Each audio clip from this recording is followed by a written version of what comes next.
Good afternoon, gang. David Gupple, Thinker Farmer here. It's September 11th, so it's the 22nd anniversary of 9/11. And today I'm at home. I'm going to be going to Grant's this evening, working with him a few days. Been working there part-time. Everybody's probably dying to know what's going on with your job situation. Why haven't you signed up for anything yet? And the truth is, I've seen some really good opportunities. I think I've even passed some opportunities on to some other people, but whether it was timing or whether it was just something I prayed about and didn't have peace about taking or thought I wasn't the right person for the job, I've passed on several things. Still have a few that are discussing and working out some details and kinks. So really still don't know where I'm going to be. A week or two from now, I'm going to be in Nashville, Tennessee, looking at a land lease opportunity, and I'm going to bring some of those details to the channel. But primarily wanted to talk today about spontaneous opportunities. So I've been home essentially 3 months, and this is one of the things I've been working on kind of as a side project, just for the fun of it. A couple years back, 2-3 years back, I rebuilt these beds for my mom to, I say I did, I forget if anybody helped me with them, so that mom could do a lot of raised garden vegetables. Out there in the field, you see that, that area that's kind of bare but a little grass growing. That was just part of what used to be a much larger garden, essentially where that bare area and then over there where that row of fig trees is on the right. Basically, that whole area was a big garden that I helped mom maintain through all my high school years.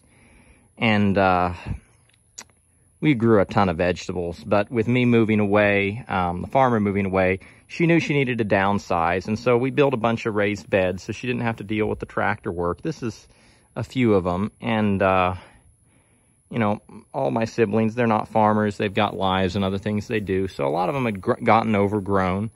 And so went in here with a hoe, cleaned them out, put in some mulch, did some transplanting. Summer heat is hard in South Louisiana. I planted a lot of these things during the month of August, or even seeded them late July, knowing that even though they can't make a fruit in August because it's just the temperatures are too hot. I mean, we have 115-degree heat index days. So, but you can still grow a plant. You just have to water the snot out of it. And so, got a ton of cucumbers that are flowering and also making little plants right now, and just got a poor boy vining system for those. Got a bunch of green beans and shallots in this bed, carrots coming in.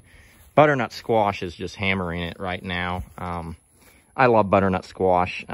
It's a supplement to my potatoes, so I eat a lot of potatoes for breakfast, needless to say, 5 to 10 pounds a week.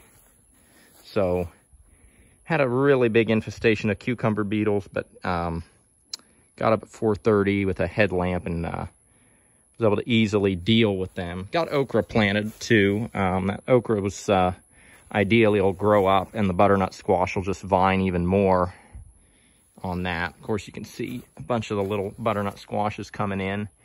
All you really do is peel the skin, cut them open, take the seeds out, and you can dice them up like French fries. Do what you want with them, but my family loves them too. And so whether it's, you know, doing a morning and evening, you're more or less, it's fun, but it's also a production area. For me, there's always opportunity to do something if you really want to. I know some people are probably wondering what happened to those fig trees and the mulberry trees. The mulberries died. I don't know what I did wrong. I think they got overwatered.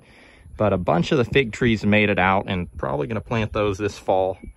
That's a catalpa tree, and I bought a few citrus trees. Those of you that love citrus, well, most growers that are probably going to be watching this are coming from areas of the country where you can't have citrus trees. But here in South Louisiana, we can grow them outside. You just have to find the south side of houses and find a spot out of the cold wind.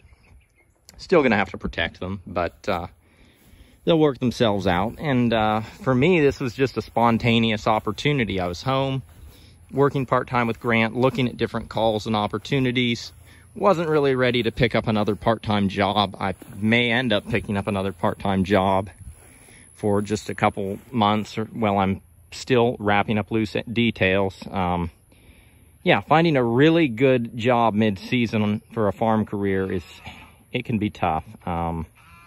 Sometimes it's better to wait things out, but this is an area where we grow, where we overwinter chickens in the wintertime, and we just have a ton of wood chips. You see that? Well, I got to do justice to it. My sister's been getting in a ton of wood chips, more or less, and so we use those.